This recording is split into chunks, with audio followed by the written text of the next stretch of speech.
داستان کا مقصد۔ داستانوں کا مقصد روزمرہ کی تلخیوں، محرومیوں اور ناکامیوں کے مقابل حسین دنیا کی تخلیق رہا ہے۔ بقول شمس الرحمن فاروقی، داستان کا مقصد ایک ایسی دنیا خلق کرنا ہے جو عام دنیا سے مختلف ہو اور ممکن حد تک دور بھی ہو، لیکن اس سے عام دنیا کے بارے میں اور اس سے بڑھ کر یہ کہ خارجی کائنات کے بارے میں نتائج نکالے جا سکیں۔ خواب و خیال کی اس کائنات کی تخلیق کے لیے تحیر و تجسس اور واقعات کے نشیب و فراز سے کام لیا جاتا ہے، اور سارا زور واقعات کو خوب سے خوب تر بنانے پر صرف کیا جاتا ہے۔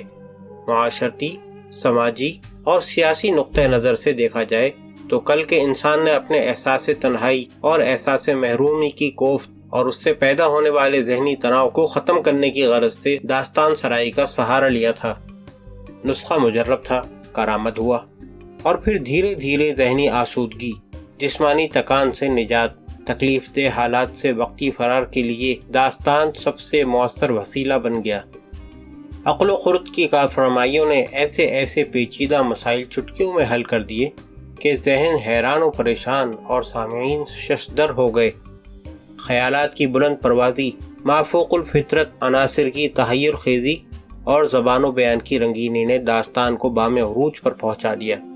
چونکہ مذکورہ صنف کا بنیادی اثر سننے اور پڑھنے والے پر براہ راست ہوتا تھا، اس لیے داستانوں میں اخلاق آموزی، تہذیب نفس، عالمانہ دقیقہ سنجی سے بھی کام لیا جاتا، اور سب سے بڑی بات یہ کہ اس کے وسیلے سے حکمرانوں سے عقیدت اور ان کی فرمانبرداری کا پرچار کیا جاتا، تاکہ عوام حاکم وقت کو اپنا محافظ، نگہبان اور انداتا سمجھ سکیں۔ اس لیے کہا جا سکتا ہے کہ داستان جہاں عوام و خواص کی تفریح طبع کا سامان تھی، وہیں عوام کو خواص کے تئیں الجھائے رکھنے کا مؤثر ذریعہ تھی۔ داستان کا فن۔ داستان بنیادی طور پر کہنے کا فن تھا۔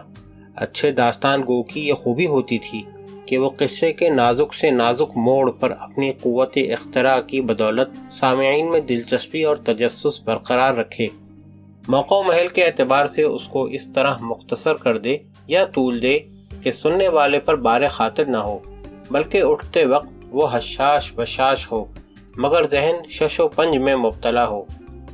ماضی بعید میں داستان گو کو نہ صرف شاہی سرپرستی حاصل تھی، بلکہ عمرہ اور روسا بھی باقاعدہ داستان کو ملازم رکھتے تھے۔ اس فن کی مقبولیت کا یہ حال تھا کہ دیوان خانوں اور شاہی محلوں کے علاوہ عوامی سطح پر بعض حضرات غروب آفتاب ہوتے ہی جلد از جلد اپنے کام سے فارغ ہو کر کسی سرائے، بازار، چوپال یا کسی مخصوص مقام پر حلقہ بنا کر داستان سننے جمع ہو جاتے، اور رات گئے تک داستان سرائی کا سلسلہ جاری رہتا۔ لطف کی بات یہ ہے کہ داستان کو قصے کو جہاں چھوڑتا وہ نقطہ بلکہ عبارت سامعین کو یاد رہتی۔ جب وہ دوسرے دن سامعین سے مسکراتا ہوا پچھلی کڑی کے بارے میں دریافت کرتا تو حرف بحرف قصے کی عبارت سنا دی جاتی، پھر لفظ تھرکنے لگتے اور گرمی آواز کے ساتھ سامعین کے دل و دماغ میں اترنے لگتے۔ داستان گو نہ صرف الفاظ کے زیر و بم سے رزم و بزم کی ہو بہو تصویر کھینچتا، بلکہ اعضاء کی حرکات و سکنات اور چہرے کے اتار چڑھاؤ سے مذکورہ کرداروں کے پارٹ ادا کرتا۔ وہ صرف کامیاب نقل ہی نہیں کرتا، بلکہ اپنے اس عمل سے نہایت گہرا اور دیرپا تاثر قائم کرتا، جو سامع کے دل کی دھڑکن، سانس کی رفتار اور خون کے دباؤ میں اضافہ کرتا۔ ڈاکٹر مومن محی الدین اس بابت لکھتے ہیں، داستان گو کا انداز اس کی قوت بیان، علمیت اور خطابت کے لحاظ سے ہوتا تھا۔ وہ اپنے قوت تخیل اور انداز کے امتزاج سے ایک نئی دلکشی پیدا کرتا۔ عاشق مہجور کے بیان میں وہ اسی اضطراب اور بے قراری کا اظہار کرتا، گویا وہ خود ہی عاشق ہے۔ پریوں کے طلسم کائنات کا ذکر کرتا تو اس کی جادو بیانی خود فراموشی طاری کر دیتی۔ رزمیہ داستانوں میں وہ خود شمشیر بکف بن جاتا۔ شبستان محبت میں حریر و پرنیا کی طرح لطافت بیان سے جادو جگاتا۔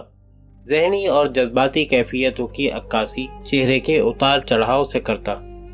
تصور کی نادرہ کاری، تخیل کی پرواز اور جادو بیانی سے ایسے مرقع اور تصویریں پیش کرتا اور نظارے دکھلاتا جن سے زندگی میں نظریں محروم رہتی۔ فارسی داستان نویسی کی مختصر تاریخ، صفحہ 14۔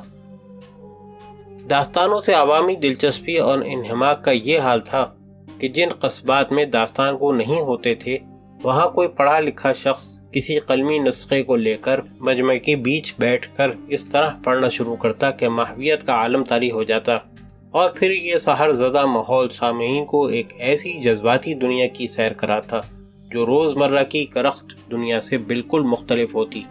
نئے نئے طلسمات اور عجیب و غریب واقعات سے پر یہ دنیا بڑی انوکھی، رنگا رنگ اور دل فریب ہوتی۔ ہر طرف عیش و عشرت اور مسرت و شادمانی کے قہقہے بلند ہوتے اور انسان ہر طرح کی فکر و پریشانی سے آزاد ہو جاتا۔ نہ بھوک سے سسکتے ہوئے لوگ ہوتے، نہ جد و جہد میں گرفتار انسان، نہ کوئی بیماری سے مرتا، نہ زندگی سے تنگ آ کر خودکشی کرتا، نہ اقتصادی بدحالی میں کوئی مبتلا ہوتا اور نہ سماجی پریشانی میں۔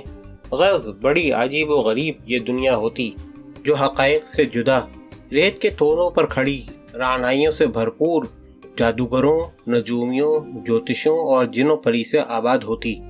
بادشاہ، وزیر، تاجر، امیر اور عیار سب دوستی و دشمنی، رشک و حسد کے بندھنوں میں جکڑے ہوئے نظر آتے ہیں۔ وہ یا تو نیکی کے پتلے ہوتے ہیں یا بدی کے مجسمے۔